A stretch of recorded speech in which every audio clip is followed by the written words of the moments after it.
Hello, Sean here with Springs Interactive and Team Ball Hogs.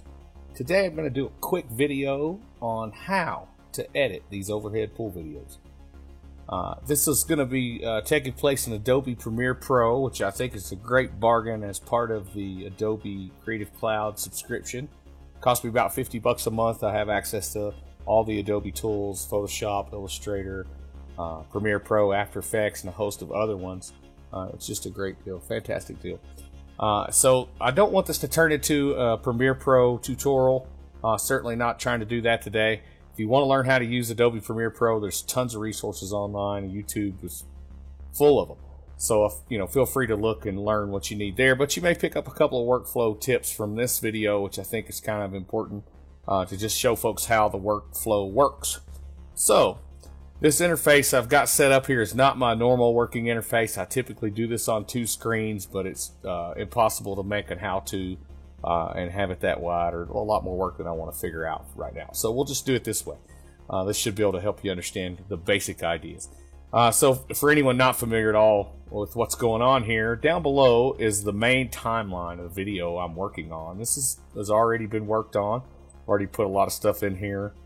I'm about looks like about 10 minutes or so into this edit of this most recent video I'm working on. And so what I'm working with, that's the point here, is to kind of show you how this all works. These pink boxes represent some graphics that are on the screen that you can see. This blue line is my timeline scrub thing. So I'll scrub forward, and you can see as I move this around, this screen here changes, which represents what the output video will do. So those are the different screen elements. Most of this stuff I've copy pasted. I've been using the same one over and over again, so the timing turns out to be pretty good to be perfect to put over the lag, which takes place to determine who's going to, how the game's going to start. So I just usually put this little piece right over that lag segment, which is this blue box right here, the current game or current match that I'm editing together. And then this other stack of boxes you see over here are all the rest of the graphics that are seen on the screen, starting from the bottom. And what I can do is I could poke these eyes out, and when I do, things will disappear up here as we go up the list. So the scoreboard, poke his eye out a couple times. You see, that's just a graphic I made in Photoshop, a little PNG file, wood texture and some a place for the player name and the wins. Those are all just chopped right in there. Just bring it in, lay it on the screen, and then stretch it out so that it goes across the whole movie. So it's just going to sit there in its little place. That's how that works.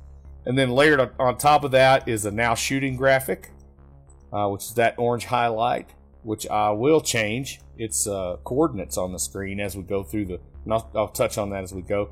The names, so those are editable. Punch Gary's name. You can see Gary's name disappears. I can edit that text within the Premiere Pro environment here. So it's not like this stuff which was done in Photoshop. This is dynamic enough that I can change it. And then Gary's score is also an editable thing. Tom's name, Tom's score. So those are the layers that I'm kind of keeping up with. And that now shooting thing, I'll get into how that works here in just a minute.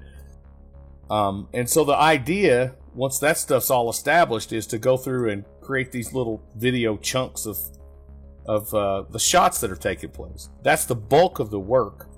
Now you can see in this file that I've done a bunch of it. There's a lot of work all the way up to 10 minutes of current time right here. Zoom back in through.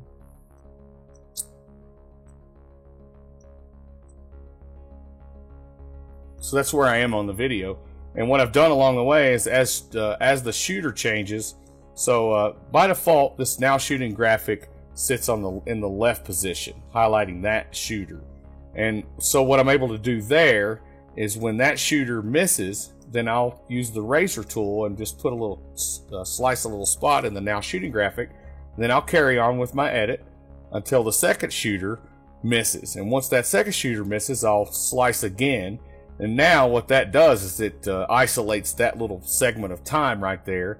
Then I can now select that segment of time for that graphic, and I could change the coordinates up here of where it lives on the screen. Let me find the right example. So if I highlight this little chunk, I can see by this position value of 1,450 right there then I know that that's the right hand coordinate. So that's highlighting Gary. So what's going on down here on this layer? It's Gary's turn. And then when Gary's turn is over, the graphic reverts back to its previous setting, which is 468, which puts it over here on the left hand side. So that's how the now shooting thing works. The score is not that much different. As the score progresses, I'll keep a score line here. Layer 7 is Tom's score. I can see during this section of time he had 2 points, and that's represented there. And he scores right here, and I just changed that 2 graphic to a 3 graphic, which is there. That's how you keep the score. No big deal. The bulk of the work at this point is to go through and take all the dead time out and insert the shots, which is what I'm working on now. It's now Gary's turn. So rather than bore with just, operational stuff, what I'll do is pick back up when I get to the end of this process and show you how I'm going to deal with this fisheye and other stuff. So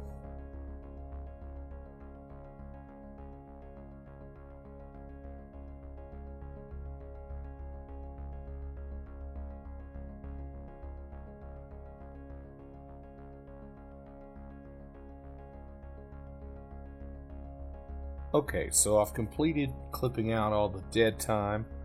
I've got the entire match down here on video layer 1, all edited down like I want it, and it's time to do some defishing.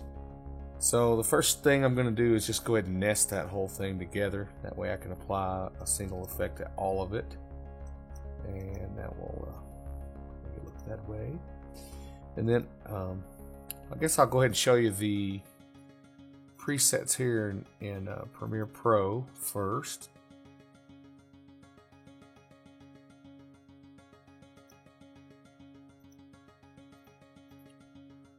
Just drag that on there. Okay, I mean, so it's not that bad, but you can see it's not that good either. And the camera wasn't perfect, so that has to be compensated for as well. So I can start nudging on this with corner pin. But what I found is that I'm better off to first, let's just get rid of that effect, first jumped over to After Effects.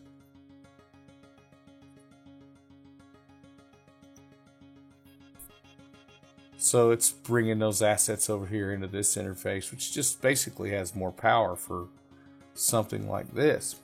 And I'm using a filter or an effect called Optical Compensation. And I'm going to try to make this pool table look good. So, the first thing we've got to do is reverse the compensation to take this warping out. And we'll start dragging this number up and you'll see what happens. So, but there's more. If I optimal for the pixels, then it'll let me choose how much out here I can keep. So I can do some zooming to make this look right. So now I'm just trying to get it straight.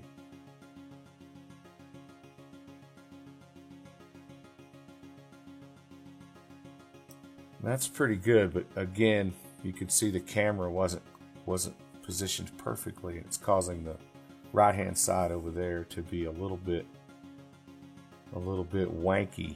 So you can see now it's brought it into Premiere Pro with that After Effects effect applied to it, which is awesome. I'll just scale this up.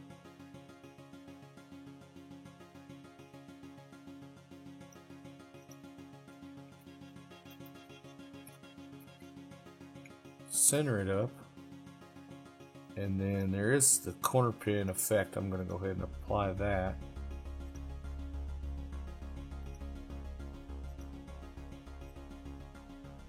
Here in Premiere Pro, and I think that'll be enough. We can get it to fit our frame really nicely here.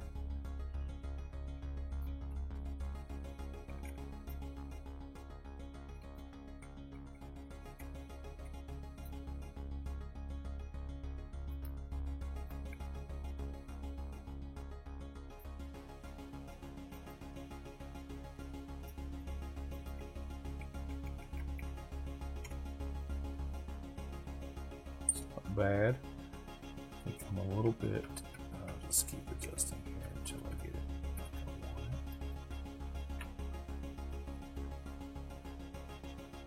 It's pretty good.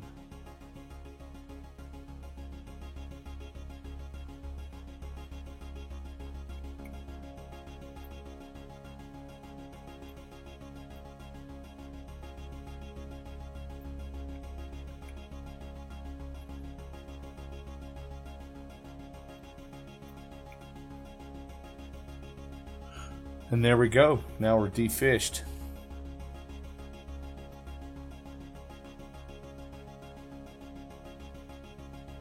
And we'll just a little preview here with the scoreboard on top of that rail. We still got a perfect view of it. Next thing we need to do is just export this for something we can upload to YouTube. So I'll run through those settings just real quick. Some of this is kind of surprising. This is not the stuff I've found online. It doesn't work for me at all. I've got a custom setup here. It's labeled 720p, but it's actually not. It's, you can see right there. There's no need in doing 60 frames a second. The surprising thing about my settings that I haven't found online, anyone else advising, is the bit rate. I've got this variable bit rate with 2-pass setting with a target bit rate of 0.59 and a maximum, which doesn't really seem to matter. I arbitrarily chose 1753. It's just always been like that, so I've left it alone. But I think, you know, if you watch my videos and see what you think of those settings and how they look, this is what I set them at. And then instead of just clicking export here and tying up my machine, I'll click Q, which will kick off the external renderer. I forgot to give my file name a proper location as well. So I won't go through. You don't want to watch my computer render this movie, I'm sure, but if you do want to watch it, check out the YouTube channel. This match is the one posted labeled Tom Taylor versus Gary Chartier, and check it out. Let me know what you think. I'd love to hear your feedback. Thank you for watching.